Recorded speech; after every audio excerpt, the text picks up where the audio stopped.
And my lead source tonight is one of the primary supporters of a bill to sanction Russia, one with 85 co-sponsors, I should note, in the Senate. Connecticut Democratic Senator Richard Blumenthal is here with me now, and it's great to have you, Senator. Just first on this remarkable shift from President Trump. I mean, looking at that compared to what he was even just saying when he took office is quite something. Do you think that he's putting enough pressure on Putin tonight? I think that it is a remarkable turn and a very positive step, not only economic sanctions, but also military aid that will be, in effect, sold to NATO and then provided to Ukraine. But these economic sanctions that he's talking about are good. Our bill is better. He's applying a hammer. We have a sledgehammer. And our bill is also broader because it applies to the Russia shadow fleet. I think that we'll know in 50 days whether Putin changes his tune. I am not optimistic. I think we should push forward with our bill. 85 co-sponsors. It'll have 90 votes if it's given a vote. And I think we need that kind of sledgehammer. So you don't think Putin's going to come to the table in the next 50 days? You don't see that happening? Given his history, and I think the president's right, a lot of nice talk, but very, very little in the way of sensible kinds of proposals to Ukraine for any kind of ceasefire or peace talk. So I'm pessimistic that Putin will alter his strategy before force is actually applied. He's a thug. He understands force, economic force or military force, and our sanctions will be a force multiplier because the Europeans are looking to us.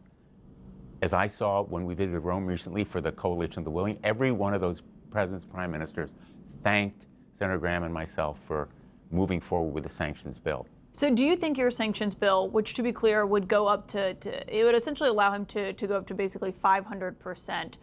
He was saying today that there's not much difference made above 100%. Do you think it ultimately is going to get a vote? I believe it will.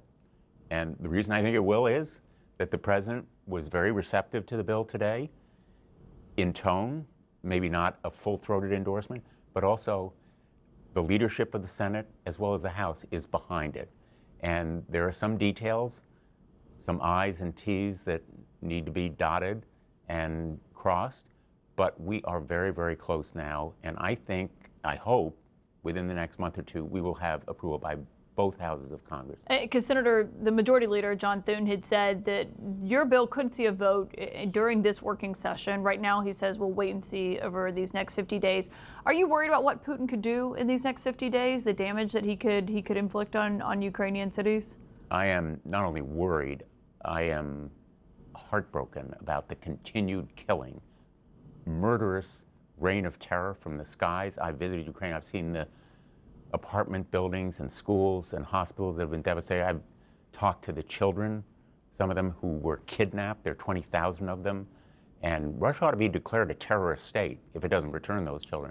So Putin has absolutely no moral compunction about continuing the kind of brutal, barbaric war that he's conducting. Well, and just on the weapons that they are sending with the Patriots and the interceptors to be able to basically help Ukraine defend itself from those Russian missiles. You had dinner tonight with the NATO Secretary General, who was at the White House with the president today.